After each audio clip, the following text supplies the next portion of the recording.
እንደምን አላችሁ ተማሪዎች። በዛሬው ዕለት የምናየው ሂስትሪ የሪሚዲያል ዩኒት 5 ፓርት 1ን ለዛሬ እናያለን። ሶ ዩኒት 5 አፍሪካ ኤንድ ዘ አውትሳይድ ወርልድ የሚል ቶፒክ አለ። እዚህ ቶፒክ ላይ 130 ጥያቄዎችን አዘጋጅተናል። እነዚህ 130 ጥያቄዎች ለፈተና በቀላሉ እንደተዘጋጁና ያላችሁን ደግሞ ቶፒኩ ላይ ያላችሁን አንደርስታንዲንግ በቀላሉ እንድትረዱ ለማገዝ ነው። የቴሌግራም ቻናል አለን አዶ ሶሻል ሳይንስ ሪሜዲያል 2018 ቪአይፒ የሚል ማለት ነው። ይሄኛው የቴሌግራም ቻናል ሾርት ኖቶችን፣ የጥያቄ መጽሐፎችን እና የቪዲዮ ቱቶሪያሎችን ያዘጋጀንበት ነው። ስለዚህ በርካታ ጥያቄዎችን የያዙ መጽሐፎች ሂስትሪ፣ ጂኦግራፊ እና እንግሊዝኛ፣ እነዚህ ሶስቱ መጽሐፎች ፕላስ ደግሞ ሾርት ኖት ፕላስ ቪዲዮ ቱቶሪያሎችን የምታገኙበት የቴሌግራም ቻናል ነው። ይህን ቻናል ጆይን ማድረግ ከፈለጋችሁ 0910415586 ላይ ጆይን ማድረግ እፈልጋለሁ ብላችሁ ብጽፉልን እናንተ ጆይን እንድታደርጉ እናግዛችኋለን።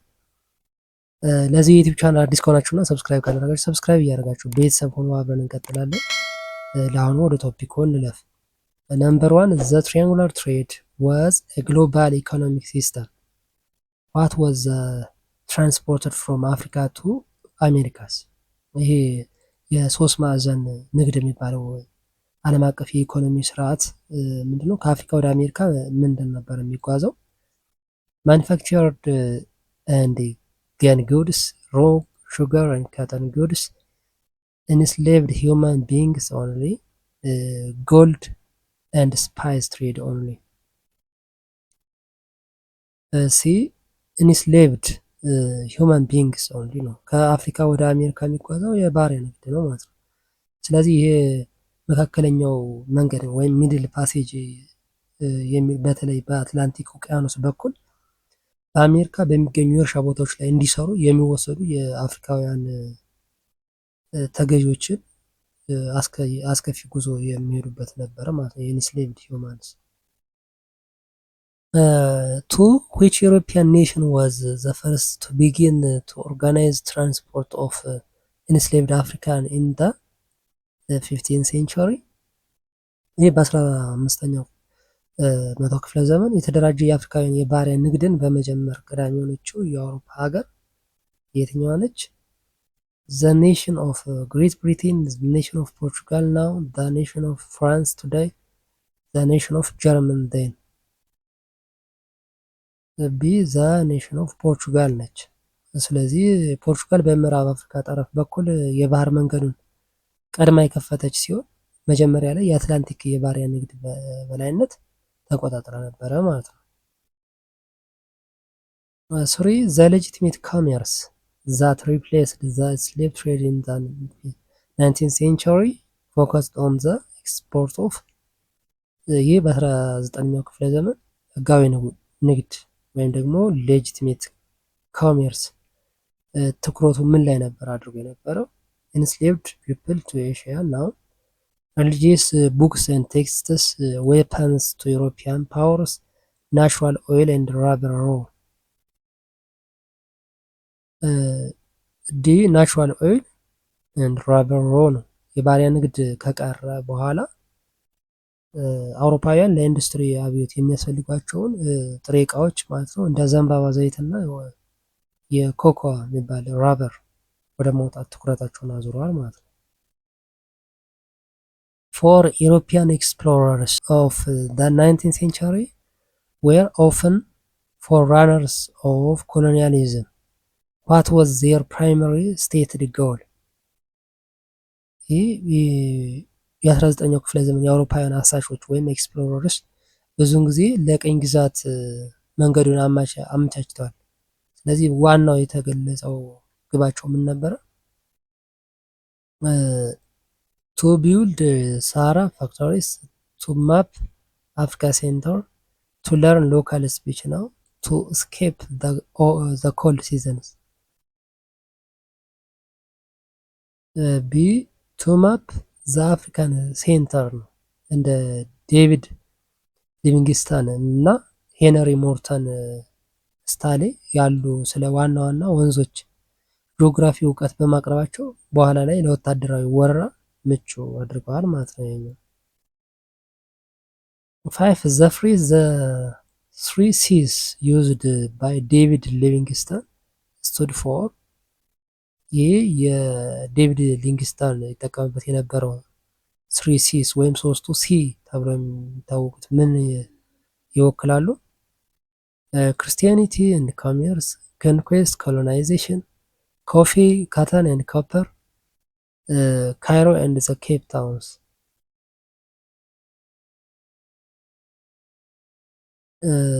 ኤ ምንድነው? ኤ የሊቪንግስተን ክርስትናን ወይም ክርስቲያኒቲ ንግድን ወይም ኮሜርስን እና እንደዚሁም ደግሞ ሲቪላይዜሽን ማስተዋወቅ አፍሪካን ይታደጋል፣ እንዲሁም የባሪያ ንግድ ውጤታማ መንገድ ይተካል ብሎ ያምን ነበር ማለት ነው። ስለዚህ እዚህ ጋር ምን ይኖራል ማለት ነው? ሲቪላይዜሽን የሚልም አለው ማለት ነው። ሲቪላይዜሽን 6 which European king triggered the scramble by claiming the Congo Free State as his personal property? የኮንጎ ነፃ ግዛትን ወይም ኮንጎ ፍሪ ስቴትን የግል ንብረቱ እንደሆነ በመጠየቅ የአፍሪካን የመቀራመት ሩጫውን ወይም ስክራምብል የቀሰቀሰው የአውሮፓ ንጉስ ማን ነበረ? ኪንግ ጆርጅ ኦፍ ግሬት ብሪቴን፣ ኪንግ ሊዮፖልድ ዘ ሰከንድ ኦፍ ቤልጅየም፣ ኬይሳር ዊልሄልም ኦፍ ጀርመን፣ ኪንግ ቪክተር ኢማኑኤል ኢጣሊ። ቢ ኪንግ ሊዮፖልድ ዘ ሰከንድ ኦፍ ቤልጅየም ነው። ስለዚህ ይሄ ለፕላስቲክ ወይም ራበር ፍለጋ በኮንጎ ላይ የፈጸሙን አረመኔያዊ ግፍ ዓለምን ያስደነገጠ ሲሆን ሌሎች የአውሮፓ አለች ራሳቸውን የራሳቸውን ግዛት እንዲጠይቁ አፍሪካ ውስጥ የራሳቸው የግል ንብረት እንዲኖራቸው ያነሳሳ ንጉስ ነው ማለት ነው። 7 what was the primary purpose of Berlin Conference from 1884 to 1885? የበርሊን ጉባኤ ዋና ዓላማው ምን ነበረ?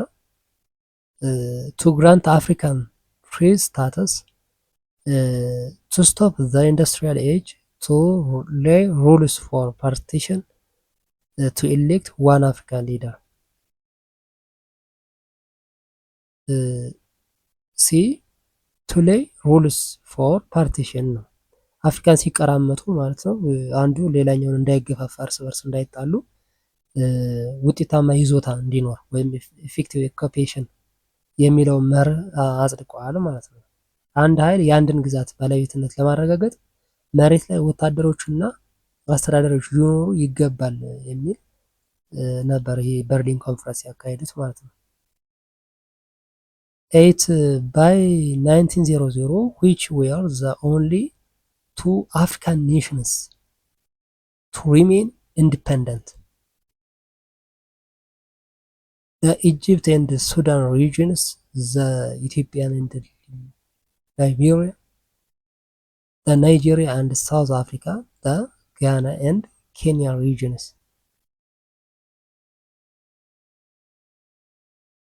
ኦኬ ዚስ ዋን ኢዝ 1900 ነፃነታቸውን ጠብቀው የቆዩት ብቸኛዎቹ ሁለት የአፍሪካ ሀገራት በሚል የትኞቹ ናቸው? ዚስ ዋን ኢትዮጵያ ኤንድ ላይቤሪያ የሚል ነው። ስለዚህ ኢትዮጵያ በአድዋ ድል ነፃነቷን ስታስጠብቅ፣ ላይቤሪያ ደግሞ ከአሜሪካ ጋር በነበራት ልዩ ጥበቃ ተደርጎለታል ማለት ነው። ስለዚህ ሁለቱ ሀገራት ናቸው ኢንዲፐንደንት ወይም ሪሜን ኢንዲፐንደንት ተብሎ የሚታወቁት ከአፍሪካ ሀገራት ውስጥ። 9 ዘ ፍሬንች ፖሊሲ ኦፍ አሲሚሌሽን ኤምድ ቱ የፈረንሳይ አሲሚሌሽን ወይም ማዋሃድ ፖሊሲ አላማው ምን ነበረ? ቲች ትራዲሽናል ካልቸርስ፣ አላው ቮቲንግ ፎር ሎካል ኪንግስ፣ ሙቭ ፍሬንች ፒፕል አብሮድ፣ ተርን አፍሪካንስ ኢንቱ ፍሬንች።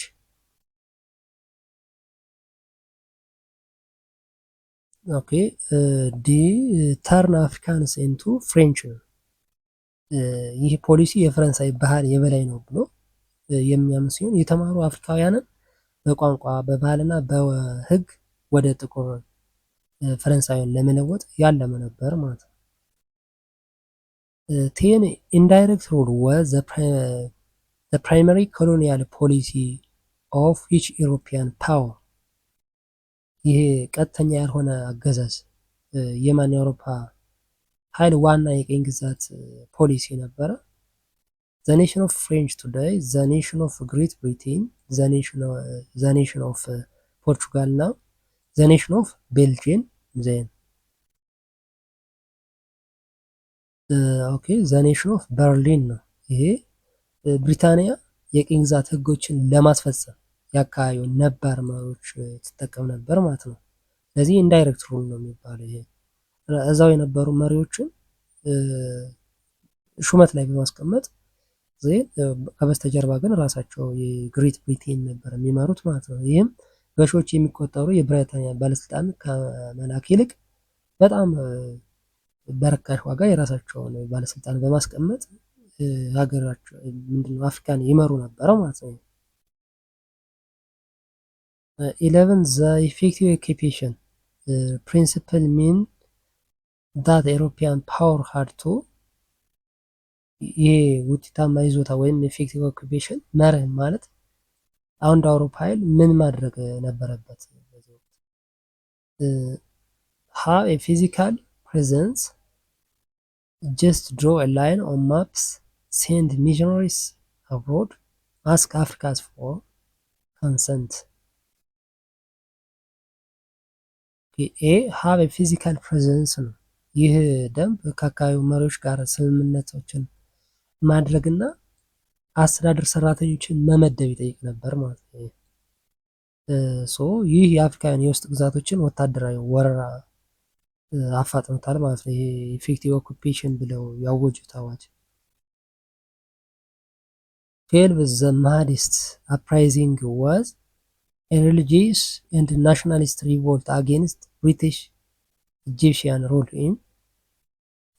ይህ የማህዲስት አመፅ በብሪታንያ ግብፅ አገዛዝ ውስጥ ማለት ነው የተነሳ ሃይማኖታዊ እና ብሔራዊ አመፅ ነበር የተካሄደው። የት ነበር ይሄኛው አመፅ የተካሄደው? ዘ ኔሽን ኦፍ ኢትዮጵያ፣ ዘ ኔሽን ኦፍ ሱዳን ነው፣ ዘ ኔሽን ኦፍ ሶማሊያ፣ ዘ ኔሽን ኦፍ ሊቢያ ነው። ኦኬ ቢ ዘ ኔሽን ኦፍ ሱዳን ነው። ይሄ በመሐመድ አህመድ ወይም ማህዲው ተብሎ በሚታወቀው የተመራው ይሄ አመፅ በካርቱም ጄኔራል ጎርደንን በማሸነፍ ሃይማኖታዊ መንግስት በመመስረታቸው ይታወቃል ማለት ነው። 13 at the battle of አድዋ in 1896 ኢትዮጵያ defeated which European power። ይህ በ1888 ወይም እንደ ኤሮፓያን አቆጣጠር በ1896 በአድዋ ጦርነት ኢትዮጵያን የትኛውን የአውሮፓ ኃይል አሸነፈች? ዘ ስፓኒሽ ኢምፔሪያሊስትስ፣ ዘ ኢጣሊያን ኢምፔሪያሊስትስ፣ ዘ ፍሬንች ኢምፔሪያሊስትስ፣ ዘ ብሪቲሽ ኢምፔሪያሊስትስ።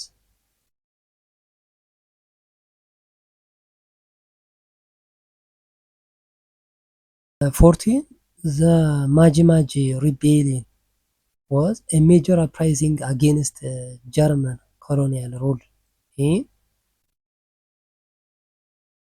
ይህ ማጂማጂ አመፅ የትኛው ሀገር ውስጥ በጀርመን የቀኝ ግዛት አገዛዝ ላይ የተነሳ ትልቅ አመፅ ነበረ።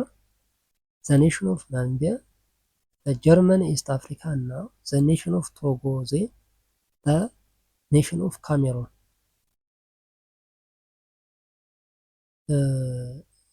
ቢ ዘ ጀርመን ኢስት አፍሪካን ነው ነው። ይሄ በዛሬዋ ታንዛኒያ ውስጥ የተካሄደ ሲሆን ከአውሮፓውያን ጥይት ለመከላከል መንፈሳዊ ውሃ ወይም ማጂ እንደ መከላከያ የተጠቀሙበት የበርካታ ብሔረሰቦች ንቅናቄ ነበር ማለት ነው። 15 ሳሙራይ ቱሪስ is famous for leading long-term guerrilla resistance in። የሳሙራይ ቱሪ ረጅም ጊዜ የፈጀ የደፈጣ ውጊያ ወይም ጉሪላ ሬዚስታንስ የሚባለውን በመምራት ይታወቁ ነበር። የተዋጋው የት ነበረ? ኢስት አፍሪካን ሪጅን፣ ኖርዝ አፍሪካን ሪጅን፣ ዌስት አፍሪካን ሪጅን፣ ኮንጎ ሪቨር ሪጅን።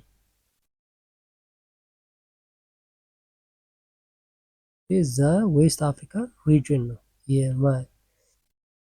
ስለዚህ የማዲንጋ ግዛት ገወዝመር የነበረው ሳሙሬት ቱሬ የራሱን የጦር መሳሪያዎች ያመርት የነበረ ሲሆን ፈረንሳይን ከ15 ዓመት በላይ ተቋቁሟል ወይም ሬዚስት አድርገዋል ማለት ነው። 16 ዘ ግሬት ትሬክ ሪፈርስ ቱ ዘ ኖርዝዋርድ ማይግሬሽን ኦፍ ዊች ግሩፕ ኦፍ ቱ ስኬፕ ብሪቴን ሩል።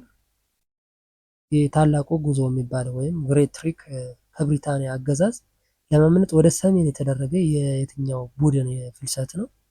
ዘ ዙሉ ዋሪየር ግሩፕ፣ ዘ ቦሮ ሴትለር፣ ዘ ዞዋ ኔቲቭ ግሩፕ፣ ዘ ኢንዲያን ሚግራንት ግሩፕ። ዘ ቦር ሴትለር ግሩፕ ነው። ይህ የደች ዝርያ ያላቸው ሰፋሪዎች ወይም ቦርስ ፍልሰት ለቦየር ሪፐብሊክ ወይም ትራንስቫል ኤንድ ኦሬንጅ ፍሪ ስቴት ለሚባለው መፈጠር ምክንያት ሆነዋል ማለት ነው። 17 ዘ ቦር ዋር ፍሮም 1899 ከ1902 ዋዝ ፋውት ቢትዊን። የቦር ዋር የሚባለው ቦየር ዋር የሚባለው በማን መካከል የተደረገ ውጊያ ነበረ? ዘ ዙሉ ኤንድ ዘ ቦርስ፣ ዘ ብሪቲሽ ኤንድ ዘ ቦርስ፣ ዘ ጀርመን ኤንድ ዘ ብሪቲሽ፣ ዘ ኢትዮጵያን ኤንድ ኢታሊ። ዚስ ዋን ዘ ብሪቲሽ ኤንድ ዘ ቦርስ ነው። ስለዚህ ግጭቱ በዋናነት በደቡብ አፍሪካ ግዛቶች ውስጥ የተገኙትን ግዙፍ የወርቅ እና የአልማዝ ማዕድን ለመቆጣጠር የተደረገ ጦርነት ነበር ማለት ነው። 18 who was the British imperialist who dreamed of a Cape to Cairo railways? ይህ ከኬፕ ታውን እስከ ካይሮ የባቡር መስመር ለመዘርጋት አልሞ የነበረው ብሪታንያዊ ኢምፔሪያሊስት ማን ነው? ዘ ዴቪድ ሊቪንግስተን፣ ዘ ጆን ሮድስ፣ ዘ ዊንስተን ቸርችል፣ ዘ ሎርድ ፍሬድሪክ ሉጋርድ።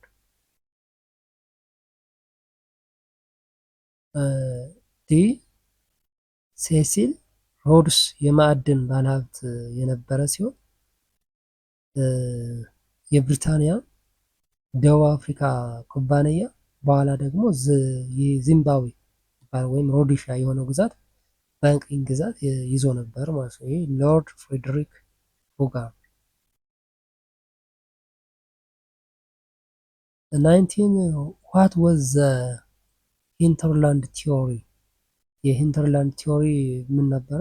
ምን ማለት ነው?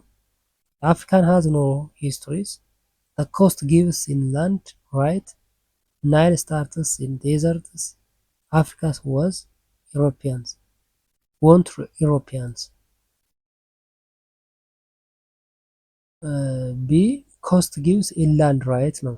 የንድፈ ሀሳብ የአንድን ሀገር የባህር ጠረፍ መያዝ የውስጠኛውን ግዛት ለመያዝ መብት ይሰጣል የሚል ሲሆን ይህ ወደ አፍሪካ የውስጥ ክፍሎች ለመግባት ፉክክርን የፈጠረ ነበር ማለት ነው። ሂንደርላንድ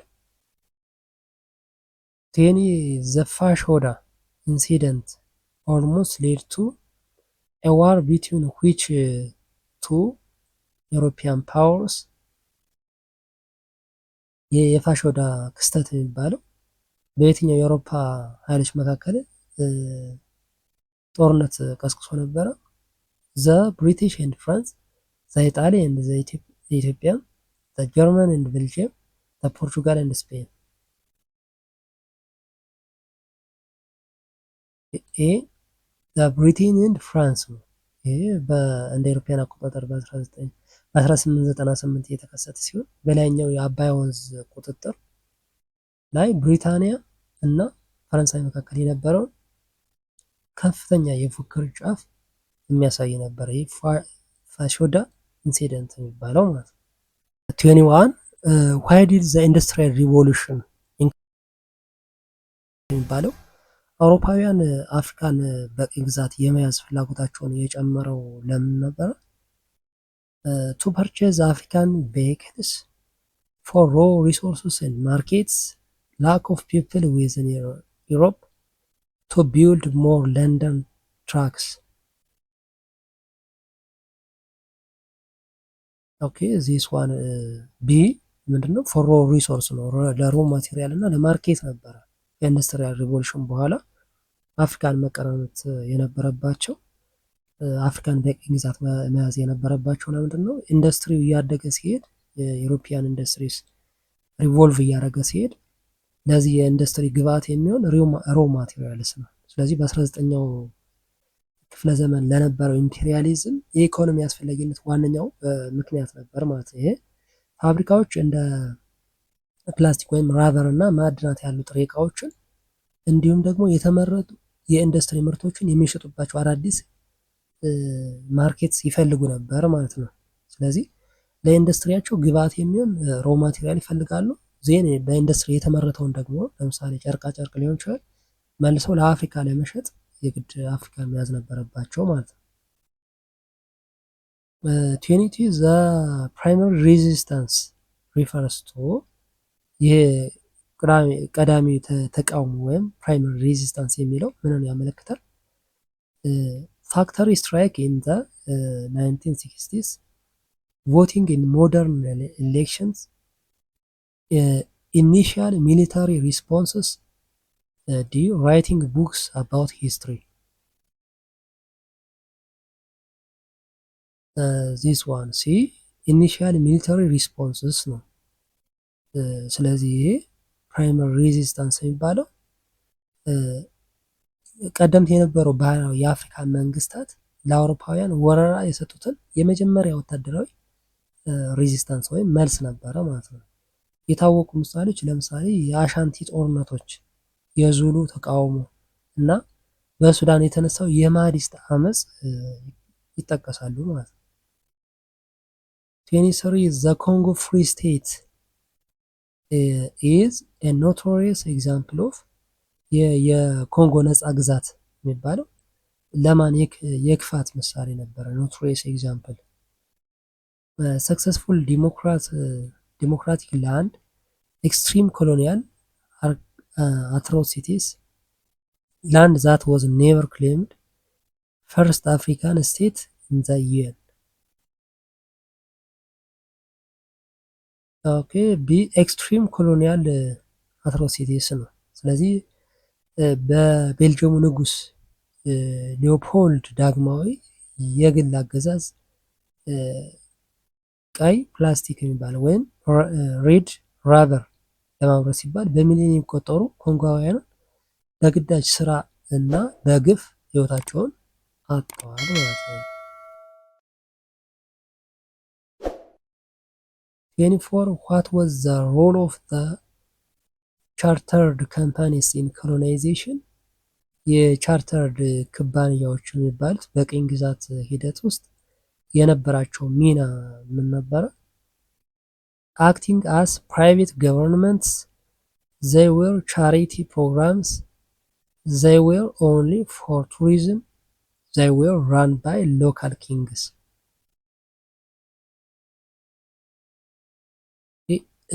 ኤ acting as a private government ነው። የአውሮፓ መንግስት እንደ ብሪታንያ ምስራቅ አፍሪካ ኩባንያ ያሉ የግል ድርጅቶችን ግዛቶችን ለመመርመር ግብር ለመሰብሰብ እና ለማስተዳደር ይጠቀሙባቸው ነበር ማለት ነው። ይህ መንግስታት የራሳቸውን ገንዘብ ሳይከፍሉ ተጽዕኗቸውን እንዲያስፋፉ ረድቷቸዋል ማለት ነው። 25 a student summarizing Africa in 1900 should note that the continent was ይህ በ1900 አፍሪካ የነበረችበትን ሁኔታ የሚያጠቃልል የሚባል ይሄ አህጉሪቱ ምን አይነት ሁኔታ ላይ እንደነበረች ምንድነው ልብ ማለት የነበረበት ምንድነው? entirely independent states almost completely partitioned part of the United States ኢንታይርሊ ሃይደን አንደር ዋተር ኦኬ ኦልሞስት ኮምፕሊትሊ ፓርቲሽንድ ነው። ስለዚህ በ1900 አፍሪካን የመቀራመት ሩጫ ወይም ስክራምብል ፎር አፍሪካ በመሰረቱ ያበቃበት ጊዜ ነበረ። ከኢትዮጵያና ከላይቤሪያ በስተቀር ለመላው አህጉር ማለት ይቻላል በአውሮፓ ኃይሎች ይገባኛል ተብሎ ነበር ወይም ፓርቲሽንድ ተደርጎ ነበር ማለት ነው። 26 ዋት ዋዝ ዘ ፕራይመሪ ኢኮኖሚክ ድራይቨር ፎር ዘ ስታርት ኦፍ ዘ ስሌቭ ትሬድ ኢን ዘ 15th ሴንቸሪ። ይህ በ15ኛው ክፍለ ዘመን የባሪያ ንግድ እንዲጀመር ዋነኛ የኢኮኖሚ መንስኤ ምን ነበረ? Desiring spices from Africa, invention of steam engines, request for more settlers, labor shortage in America. የሌበር ሾርቴጅ ኢን አሜሪካስ ነው። ስለዚህ አዲሱ ዓለም ተብሎ የሚታወቀው ወይም ኒው ወርልድ ወይም ይሄ አሜሪካ የሚባለው በቅኝ ግዛት ስትያዝ ስፔን እና ፖርቹጋል በአውሮፓውያን በሽታዎች ያለቁትን የአገሬው ተወላጆች ለመተካትና በእርሻ ቦታዎች ላይ የሚሰሩ ጠንካራ የአፍሪካውያን የሰው ኃይል ለማግኘት ወደ አፍሪካ ፊታቸውን በማዞር ይሄ ቀኝ ምንድነው ስሌቭ ትሬድን ጀመሩ ማለት ነው። 27 which European nations was the pioneer of the Atlantic slave trade? ይሄ በአትላንቲክ የባሪያ ንግድ ፈርቀዳጅ የነበረችው አውሮፓዊት ሀገር the nation of the Great Britain, the nation of modern France, the nation of Portugal ነው the nation of Netherlands።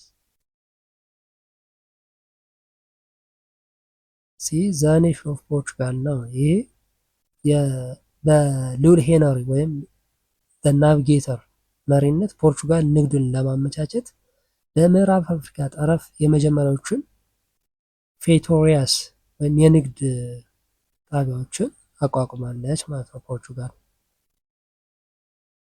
28 what was the Asinto de Negros in the context of the slave trade? በባሪያ ንግድ ውስጥ ማለት ነው። አሲንቶ ኔግሮስ ዴ ኔግሮስ ተብሎ የሚታወቀው ምን ነበረ? ታይፕ ኦፍ ላርጅ ስሌቭ ቬዝል፣ ስፓኒሽ ሞኖፖሊ ኮንትራክት፣ ሪሊጂየስ ቡክ ኦፍ ራይትስ፣ ትሪቲ ኤንዲንግ ትሬድ ኢን 1807።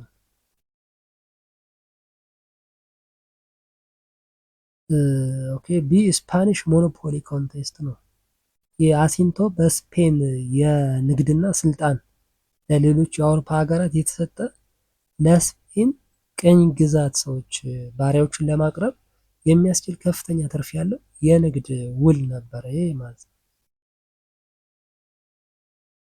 29 how did the transatlantic slave trade differ from traditional systems?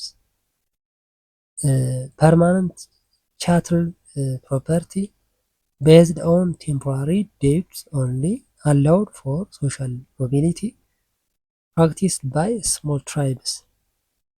ይህ የአትላንቲክ ባሪያ ንግድ ከባህላዊ የባሪያ አያያዝ ስርዓቶች የሚለየው እንዴት ነበር ነው የሚለው።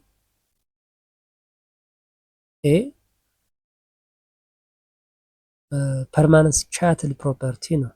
ስለዚህ ከብዙዎች ባህላዊ የአገልጋይነት አይነቶች በተለየ የአትላንቲክ ንግድ የሰው ልጅ እንደ ቋሚ የልጅ ልጅ የሚተርፍ ንብረት አድርጎ የሚቆጥር በዘር ላይ የተመሰረተ ስርዓት ፈጥሯል ማለት ነው። 30 the triangular trade system what was the typically shipped from Europe to Africa? ይህ በሶስት ማዕዘን የንግድ ስርዓት ውስጥ ከአውሮፓ ወደ አፍሪካ የሚላከው ምን ነበር? ሹገር ኤንድ ቶባኮ፣ ኮተን፣ ማኒፋክቸርድ ኦር ደግሞ ማኒፋክቸርስ ኤንድ ፋየር አርምስ፣ ኤንስሌቭድ ግሩፕ ኦፍ ፒፕል፣ ሮ ጎልድ ኤንድ አይቮሪ ጉድስ። ቢ ማኒፋክቸርስ ኤንድ ፋየር አርምስ ነው። ስለዚህ ከአውሮፓ ወደ አፍሪካ ይጓዝ የነበረው የአውሮፓ የኢንዱስትሪ ውጤቶች ጨርቃ ጨርቅና የጦር መሳሪያዎች ማለት ነው። ከአካባቢ የአፍሪካ መሪዎችና ነጋዴዎች ጋር በምርኮኞች ወይም በባሪያዎች ይለወጡ ነበር ማለት ነው። 31 ዘ ሚድል ፓሴጅ ሪፈርስ ቱ ዊች ሌግ ኦፍ ዘ ትሪያንጉላር ትሬድ። ይህ መካከለኛው መንገድ የሚባለው የሶስት ማዕዘን ንግድ የትኛው ጉዞ ያመለክታል? ትሪፕ ፍሮም አፍሪካ ቱ ኢሮፕ ቱ አፍሪካ፣ ትሪፕ ፍሮም ኢንቴሪየር ቱ ኮስት፣ ትሪፕ ፍሮም አሜሪካ ቱ ኢሮፕ፣ ትሪፕ ፍሮም አፍሪካ ቱ አሜሪካ። ዲ ትሪፕ ፍሮም አፍሪካ ቱ አሜሪካ ነው። ይህ በአትላንቲክ ውቅያኖስ ላይ የሚደረገውን እጅግ አስከፊውን ጉዞ የጉዞ መስመር ነበር ማለት ነው። ከአፍሪካ ወደ አሜሪካ ማለት ስሌቮች ወይም ባሮች የሚካሄዱበት መስመር ማለት ነው። በከፍተኛ መጨናነቅ፣ በበሽታ መስፋፋት እና በምርኮኞች ላይ በሚደርስ እጅግ ከፍተኛ የሞት መጠን ይታወቃል። ይሄኛው ሚድል ፓሴጅ የሚባለው ወይም መካከለኛው መንገድ ተብሎ የሚታወቀው ማለት ነው። 32 ዋይ ዌር ፋየር አርምስ a critical component of the trade in the African interior? ይህ የጦር መሳሪያዎች በአፍሪካ የውስጥ ክፍል ውስጥ ለንግድ ወሳኝ አካል የሆኑት ለምንድን ነው? ሃንቲንግ ኤሌፋንትስ ፎር ፉድ፣ ክሬትድ ስሌቭ ገን ሳይክል፣ ፋይቲንግ አጌንስት ዘ ኦሽን፣ ዩዝ አስ ኤ ከረንሲ ፎር ፉድ። ክሬትስ ስሌቭ ገን ሳይክል ነው። ይሄኛው ዑደት ነው ወይም ይህ ዑደት መንግስታት ሰዎችን ለመማረክ ጠመንጃ እንዲገዙ ከዛም ሰዎቹን ለተጨማሪ ጠመንጃ እንዲለወጡ አስገዷቸዋል ማለት ነው። ይህም ጎረቤታማ ሀገራት እንዳይወሯቸው ራሳቸውን ለመከላከል ሲሉ የማያቋርጥ አለመረጋጋት እንዲፈጠር አድርጓቸዋል ማለት ነው። 33 ዋት ወዝ ዘ ታይት ፓኪንግ ስትራቴጂ ዩዝድ ባይ ስሌቭ ሺፕ ካፒቴንስ። ይህ የባሪያ መርከብ ካፒታኖች ይጠቀሙበት የነበረው ጥብቅ የማሸግ ወይም ታይት ፓኪንግ ስልት የሚባለው ምን ነበረ? ማክሲመም ክራውዲንግ ፎር ፕሮፊት፣ ፕሌሲንግ ኦል ፉድ ኢን ዋን ቦክስ፣ ዩዝ ቬሪ ቲክ ብላንኬትስ፣ ሎዲንግ ዘ ሺፕ ዊዝ ጎልድ። ኤ ማክሲመም ክራውዲንግ ፎር ፕሮፊት ነው። ስለዚህ ካፒታኖች በመርከቡ ውስጥ በተቻለ መጠን ብዙ ሰዎችን ያጭቁ ነበር ማለት ነው። ይህም በጉዞው ላይ ከሚሞቱ ሰዎች ይልቅ በህይወት ተርፈው የሚሸጡት ሰዎች ብዛት የሚገኘው ትርፍ ይበልጣል ብለው በማሰባቸው ነው ማለት ነው። ስለዚህ ይሄ ክራውድድ አድርገው ወይም ሰዎችን እጭቅ አድርገው ሲጭኑ በመሀል የሚሞት ሰው አለ። ነገር ግን ከነሱ ከሚሞቱት ይልቅ እዛ ደርሰው የሚሸጡትን ትርፍ በማሰብ ታይት ፓኪንግ ስትራቴጂ ይጠቀሙ ነበር ማለት ነው። 34 ዘ ፕላንቴሽን ኢኮኖሚ ኢን ዘ አሜሪካ was most dependent on which three crops? ይህ በአሜሪካ የነበረው የእርሻ ኢኮኖሚ ወይም ፕላንቴሽን ኢኮኖሚ በየትኞቹ ሶስት ሰብሎች ላይ የተመሰረተ ነበር? ዘቢት፣ ኮርን ኤንድ ባርሊ፣ ሹገር ቶባኮ ኤንድ ካተን፣ ኮፊ ኤንድ ጫት ኤንድ ጤፍ፣ ፖታቶ ኤንድ ቶማቶ ፔፐር። ቢ ሹገር ኤንድ ቶባኮ ነው። እነዚህ ሶስቱ ምንድናቸው? ሹገር አለ፣ ቶባኮ እና ካተን ሶስቱን ነበር የሚያመርቱ ስሌቮች ወይም ባሮች ከአፍሪካ የሄዱ የጉልበት ስራ ይሰሩ የነበረ እነዚህ ሶስቱ ላይ ነው። ስለዚህ እነዚህ ከፍተኛ የሰው ኃይል የሚጠይቁ የገንዘብ ሰብሎች ተብሎ የሚታወቁት ስኳር፣ ትንባሆና ጥጥ ነበሩ ማለት ነው። አስፈላጊው የእርሻ ስራ እንዲሰሩ በሚሊዮን የሚቆጠሩ አፍሪካውያን ስሌቭ ወይም ባሪያ ተደርገው ወደዚችኛው ወደ አሜሪካ ይጓጓዙበት የነበረው ኢኮኖሚ ነው ማለት ነው። 35 by the 8th century which European power was leading slave trading nation? The nation of Denmark now, the nation of Spain today, the nation of Great Britain, the nation of Sweden then. ይህ በ18ኛው ክፍለ ዘመን ግንባር ቀደም የባሪያ ንግድ የነበረችው የአውሮፓ ሀገር የትኛዋ ነች ነው? ሲ ዘ ኔሽን ኦፍ ግሬት ብሪቴን ነች። ስለዚህ የብሪታንያ የባህር ላይ የበላይነት እና በካሪቢያን እና በሰሜን አሜሪካ የነበራት ሰፊ የቅኝ ግዛት ይዞታ በዓለም አቀፍ የባሪያ ንግድ ውስጥ የበላይ እንድትሆን አድርጓታል ማለት ነው ግሬት ብሪቴን። 36 ዘ ባይት ኦፍ ቤኒን ኢን ዌስት አፍሪካ ወዝ ፌመስ ኒክኔምድ በምዕራብ አፍሪካ የሚገኘው የቤኒን የባህር ወሽመጥ የሚባለው ማለት ነው በምን ቅጽል ስም ይታወቃል? ዘ ጎልድ ኮስት ኦፍ አፍሪካ፣ ዘ ስሌቭ ኮስት ኦፍ አፍሪካ፣ ዘ አይቮሪ ኮስት ኦፍ አፍሪካ፣ ዘ ፔፐር ኮስት ኦፍ አፍሪካ። ቢ ስሌቭ ኮስት ኦፍ አፍሪካ ነው። ይህ አካባቢ የዛሬዋ ቤኒን እና ናይጄሪያ በሚሊዮን የሚቆጠሩ ምርኮኞች ወደ አትላንቲክ ንግድ ስርዓት የሚላኩበት ዋና የመውጫ ነጥብ ነበረ ማለት ነው። የስሌቭ ኮስት ኦፍ አፍሪካ ወይም ቤኒን ባይት ኦፍ ቤኒን የሚባለው ማለት ነው። 37 ዋት ወዝ ዘ ሞስት ሲግኒፊካንት ዲሞግራፊክ ኮንሲኩዌንስ ኦፍ ዘ ትሬድ ፎር አፍሪካ። ይህ የባሪያ ንግድ በአፍሪካ ያመጣው ትልቁ የህዝብ ስብጥር ውጤት ምን ነበረ? ቶታል ኢንክሪዝ ኢን ፖፑሌሽን፣ ግሮዝ ኦፍ ሞደርን ሜዲሲን፣ ሙቪንግ ቱ ዘ ሳሃራ ዴዘርት፣ ሎዝ ኦፍ ያንግ ፕሮዳክቲቭ ኤጅ። ዲ ሎዝ ኦፍ ያንግ ፕሮዳክቲቭ ኤጅ ነው። ይህ በሚሊዮን የሚቆጠሩ ወጣትና ጠንካራ ወንዶችና ሴቶች የመወሰዳቸው የህዝብ ቁጥር እንዲቀንስና የጾታ አለመመጣጠን እንዲፈጠር አድርጓል ማለት ነው። ይህም የአፍሪካ የረጅም ጊዜ የኢኮኖሚ እድገትን አደናቅፏል ማለት ነው።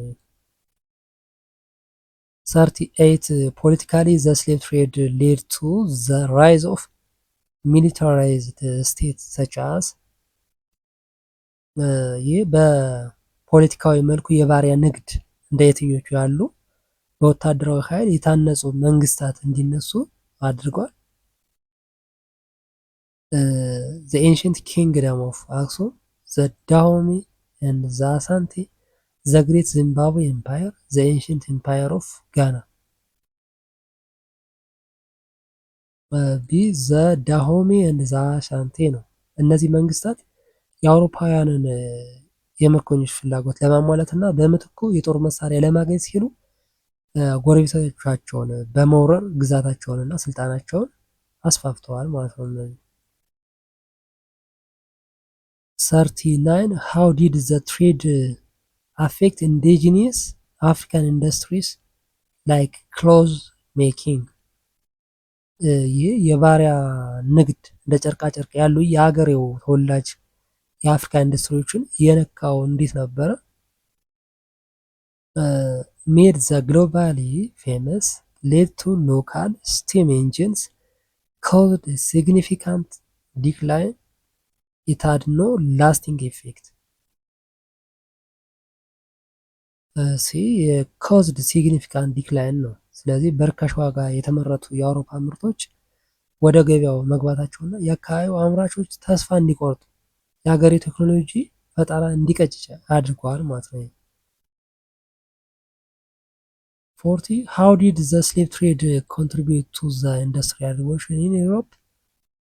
የባሪያ ንግድ በአውሮፓ ለተካሄደው የኢንዱስትሪ አብዮት አስተዋጽኦ ያበረከተው እንዴት ነበረ? provide capital resources, sent slaves to London plants, Africa built the machineries, it stopped all European wars. ኤ ፕሮቫይድ ካፒታል ኤንድ ሪሶርስስ ነው።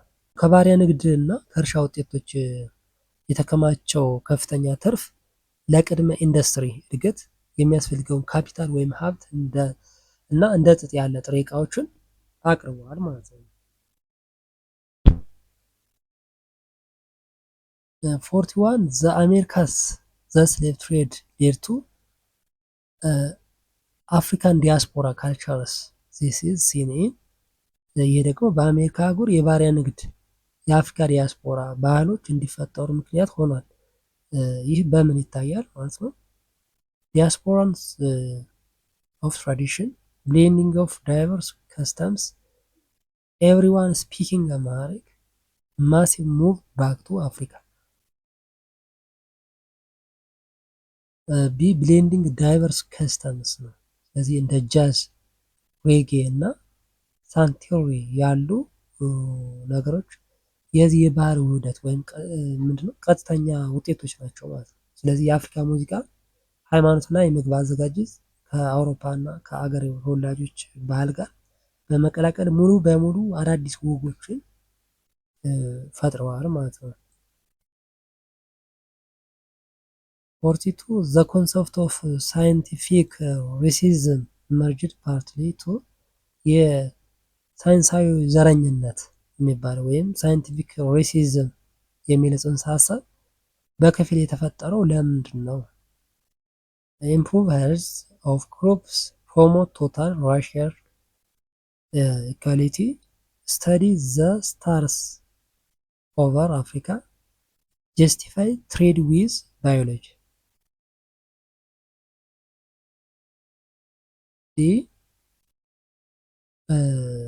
ምንድነው ጀስቲፋይ ትሬድ ዊዝ ባዮሎጂ ነው። ስለዚህ ይህ አስተሳሰብ አፍሪካውያን በባዮሎጂ ሁኔታ ዝቅተኛ ናቸው፣ ስለዚህም ለአገልጋይነት የተፈጠሩ ናቸው በማለት 43 which Caribbean islands saw the most successful slave revolt in history leading to independence in 1804 ይህ በታሪክ ስኬታማ የሆነ የባሪያዎች አመፅ በማካሄድ በ1804 እንደ አውሮፓውያን አቆጣጠር ነፃነቷን ያወጀችው የካሪቢያን ደሴት የትኛዋ ናት? አይላንድ ኦፍ ጃማይካ እና አይላንድ ኦፍ ሃይቲ ቱዴይ፣ አይላንድ ኦፍ ኩባ ኢትሰልፍ፣ ፒሬቶ ሪካ ቴሪቶሪ። ቢ አይላንድ ኦፍ ሃይቲ ቱዴይ ነው። ስለዚህ በሴንት ሉቨርቸር የተመራው የሃይቲ አብዮት ወይም ሃይቲያን ሪቮሉሽን የመጀመሪያ ነፃ ጥቁር ሪፐብሊክ ያስገኘ ሲሆን በመላው አሜሪካ የነበሩ የባሪያ ባለቤቶችን ያስደነገጠ ክስተት ነበር። ይህ ሃይቲ ቱዴይ 44 አቦሊሽኒስትስ ዌር ፒፕል ሁ እነዚህ አቦሊሽኒስትስ ወይም የባርነት ተቃዋሚዎች እነማን ነበሩ?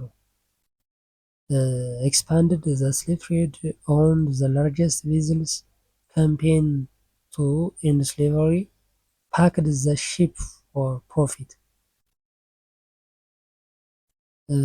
campaign end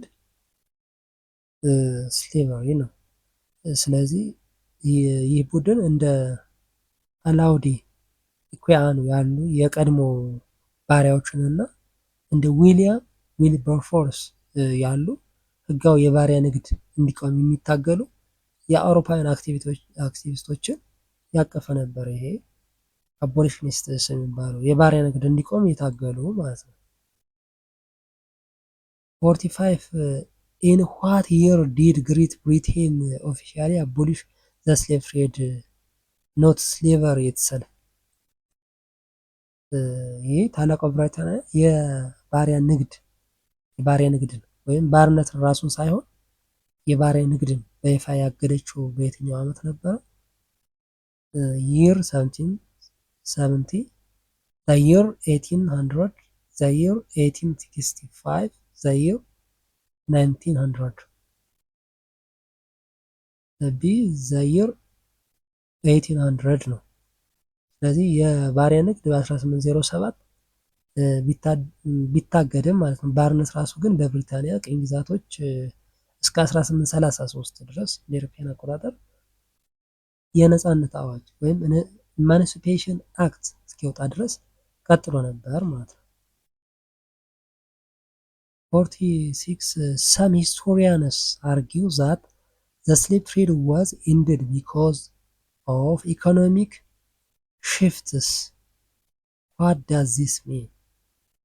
ይህ አንዳንድ የታሪክ ተመራማሪዎች የባሪያ ንግድ የቆመው በኢኮኖሚያዊ ለውጦች ምክንያት ነው ይላሉ። ይህ ምን ማለት ነው? African stopped the slaves, industry replaced slavery, European ran out of funds, gold was found in London.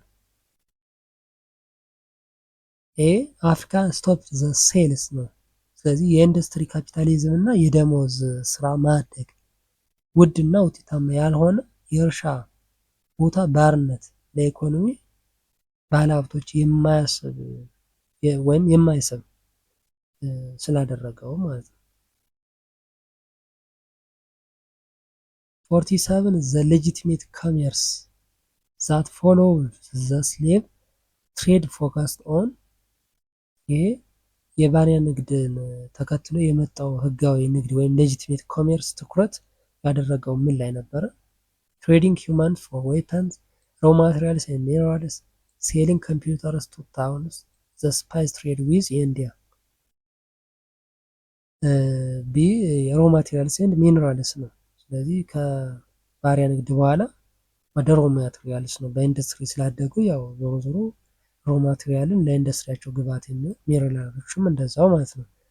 ስለዚህ ወደ ዘንባባ ዘይት፣ ፕላስቲክ እና ማዕድናት የተደረገውን ሽግግር አውሮፓውያን እነዚህን ሀብቶች በቀጥታ ለመቆጣጠር እንዲፈልጉ በማድረግ ለበኋላው የአፍሪካ የመቀራመት ሩጫ ወይም ስክራምብል ፎር አፍሪካ መንገድ ጠርቀዋል ማለት ነው። ይሄ ሌጂቲሜት ኮሜርስ።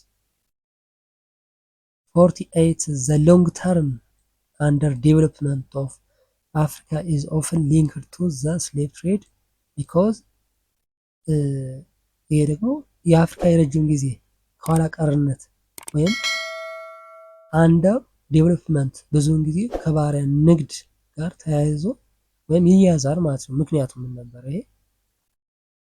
it stopped stable empires, it encouraged local wars, it moved trade to costs all of the above factors ዲ ኦል ዘ አበብ ፋክተርስ ነው። ስለዚህ የንግዱ ተጽዕኖ ዘርፈ ብዙ ነበር። ግጭቶችን በመጨመር ፖለቲካን፣ የሰው ኃይልን በማሟጠጥ የህዝብን ስብጥርን እና የውስጥ ገበያን ችላ በማለት የኢኮኖሚን ጎድቷል ማለት ነው። አንደር ዴቨሎፕ 49 a student summarizing the transatlantic slave trade should emphasize that it was ይህ ስለ አትላንቲክ የባሪያ ንግድ የሚጠቃለል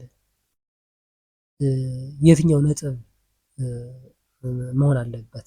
ስለ አትላንቲክ ወይም ትራንስ አትላንቲክ ስሌቭ ትሬድ ሰመራይዝ ሲደረግ የትኛውን ያካትታል? ማይነር ኢቨንት ኢን ሂስትሪ ትሬድ ፎከስድ ኦን ሶልት የግሎባል ሲስተም ኦፍ ኢምፓክት አን ኢኳል ኤክስቼንጅ ኦፍ ጉድስ።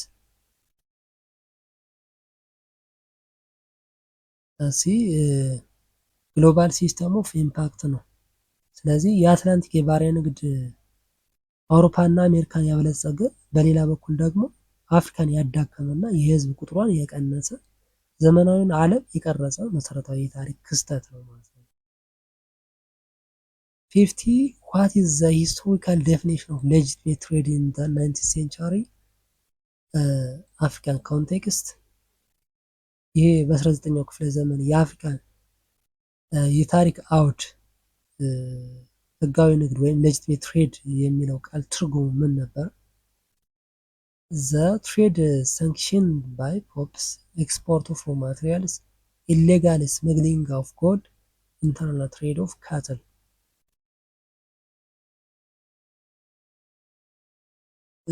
ቢ ኤክስፖርት ኦፍ ሮ ማቴሪያልስ ነው። ሌጂቲሜት ትሬድ ወይም ህጋዊ ንግድ ተብሎ የሚታወቀው ሮ ማቴሪያል ላይ ፎከስ ያደረገ ነበር ማለት ነው። ከባሪያ ንግድ ወደ ሌጂቲሜት ትሬድ ሽግግር የተደረገው በዋናነት ሰውን ከመሸጥ ወደ ሸቀጣሸቀጥ ወደ ሮ ማቴሪያል የተሸጋገሩበት ማለት ነው። የባሪያ ንግድ ከቆመ በኋላ በሰዎች ፋንታ እንደ ኦይል እና ኦቾሎኒ ያሉ የንግድ ወይም የግብርና ምርቶችን ወደ መገበያየት የተደረገውን ሽግግር ያመለክታል ማለት ነው። ኦኬ ይሄ ለዛሬ ፓርት ዋን ይህን ይመስላል። ፓርት ቱ እና ስሪ እንቀጥላለን ሌሎችንም ዩኒቶች። ስለዚህ ለሪሚዲያል የተዘጋጀ ሂስትሪ ከዩኒት 1 እስከ 9 ዩኒት በመጽሐፍ መልክ አዘጋጅተናል። ጥያቄውን የያዘ መጽሐፍ ማለት ነው። ከዛ መልስ እና ኤክስፕላኔሽን ያለው እንዲሁም ጂኦግራፊ አምስቱንም ዩኒቶች በአዲሱ ካሪኩለም መሰረት የተዘጋጀ አለ የጥያቄና መልስ መጽሐፍ። ሌላ ደግሞ እንግሊዘኛ የሞዴል ኤግዛሞችን የያዘ 2500 አካባቢ የሚሆኑ እንግሊዘኛ ብቻ የተዘጋጀበት መጽሐፍ ስለዚህ እነዚህም መጽሐፎች ፕላስ ሾርት ኖት እና የቪዲዮ ቱቶሪያሎችን አንድ ላይ ኮምፓይል አድርገን የሆነ ቴሌግራም ቻናል ላይ ያስቀምጠናል። ይህንን ቴሌግራም ቻናል ጆይን ማድረግ ከፈልጋችሁ ጆይን ማድረግ እፈልጋለሁ ብላችሁ እዚህ ጋር በተቀመጠው ስልክ ቁጥር ወደ ቴሌግራም አድራሻ ጻፉልን። ጆይን እንድታደርጉ እናግዛችኋለን ማለት ነው። ለዚህ የዩቲዩብ ቻናል አዲስ ከሆናችሁና ሰብስክራይብ ካላደረጋችሁ ሰብስክራይብ እያደረጋችሁ ቤተሰብ ሆኖ አብረን እንቀጥላለን። በሚቀጥለው በሌላ ቶፒክ እስከምንገናኝ ሰላም ነው።